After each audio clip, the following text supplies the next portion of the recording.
Standing and Unafraid by Paul Weaver Campichè. It was like smoke had choked like ropes around my neck. I was gasping for breath like I was seconds before death, and there was so much left unsaid. So many well-made beds that I will never sleep in. So I'm reaching, preaching, calling out to a God that I barely believe in, and I'm not sure about his name because I often mispronounce. I flounce, I stumble and stutter, afraid that I'll be judged by the secrets I utter, and another day passes in pain. Pain. Pain. Pain. I have to say that several times, because it's the only way to define the heat that jumps from feet and becomes little electric shocks up and down my ankles, right above my socks, as my toes remain unheard and unfelt when they've really wanted to talk. And the tears I could cry a million times would not ease the disease nor appease the feeling of finality in it all, because the grave is steep like the tombstones tall. Death's voice better tremble when he does call, is hearing the call of distant memories, reveries of ability, spring spent walking, yes walking, walking and running up James Street full speed, going so fast it was unnecessary. So now I run like I've had no legs, breathe like I've had no breath, think like I can't let it get to my head, and live like I fear no death. And death, you should know that I don't fear you, because I've been so near you, and when I appear before you, you better tremble in fright. Damn right. Death's voice better tremble when he speaks my name, and as he approaches, I won't do the same, because I've always wanted to die, standing up and unafraid. And as fingers fumble unfamiliar facets, I find the memories of days when I could still feel touch, because the pads of my fingers miss it so much, as if my hands could hold harmony and peace, and that pain that my nerves contain was suddenly released, ruining everything with its insensitivity, because you see. Forget explanations, I will speak plainly. I am a person with disability. I lost my status as able-bodied to a genetic disease which almost destroyed me. Countless surgeries, so many parts of my extremities that I just can't feel, and God must be laughing, because apparently it's funny to stare at a cripple.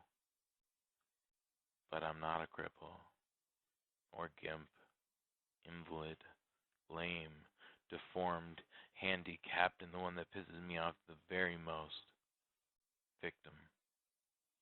Because you can call me gimp because I often walk with a limp. But you should know, even though I move slow, that the only difference between gimpin' and pimpin' is a G, and that G is me. You see, you see, you see. You can call me lame, but you should know that's not my name. Because when you get to know me, crippled is not a word that comes to mind. A victim is never what falls in your sight, because I've been a survivor, pissed off and ready for the fight. And your eyes could pry open my chest and reveal my heart beats just like yours. Well, it almost stopped once as I tried to scream to the surgeon that I could not breathe. Air had gone elsewhere, no longer content to inhabit my body. And I remember seizures, as if I was watching another person have one. It was like I fell, and the swell was like the roar of the Pacific shore. I fell, compelled, the pain instead me led to do a dance while laying on the floor. Suddenly lights and sounds from all around it pound so very loud, like screams. So I screamed into nowhere because I wasn't there, and by that time I had started to tear out my hair, and words in the darkness made my heartless form twist and turn. Words that flew like birds, undisturbed, unperturbed through a symphony of silence I wish I had not heard. My speech changed and rearranged into a strange tongue I never spoke. Like in that exact moment, reality had broke.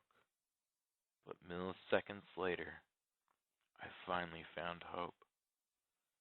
Yes, because in that moment I suddenly realized that even when my life begins to fade, death will find me standing and unafraid. Death will find me standing and unfazed. Death will find me because I stand like a man and command, annoy, and destroy any conception of that mortal dread, because it's all in my head, and I know when it all comes down to it, we come and leave the same. From the cradle to the casket, screaming bloody and in pain. And in that pain I have found a most profound sound, like words of wisdom raining down, saying, die standing and unafraid. So don't go to sleep. So don't go to sleep. Yes, I have yet to go to sleep, even with the pain and strife, knowing to fight the fact that death provides the greatest respect, yes, the greatest respect for life. And so now I respect life, and that respect prompts a question I'm sure many of you have asked: can I change directions from the turns of the past? And if I really did, would that change really last, or would I just end up turning on back? My question is that, while I might someday die, till then I have to stay, concentrate on what I love, and make change. For while I do not fear that death, I want to love the people that I would have left. For while I know I can progress, I must confess for years I've been cleaning up a mess. However, those deadly disasters don't define me, and to adhere to mortal fears would be to stumble blindly. So now I want to be carefree and at peace, so death's voice better tremble when he speaks my name. He should know my resistance is notorious. I persist in knowing I will not die defenseless. I exist knowing my time is not endless, and even when my life is being slowly unmade, death will find me standing and unafraid.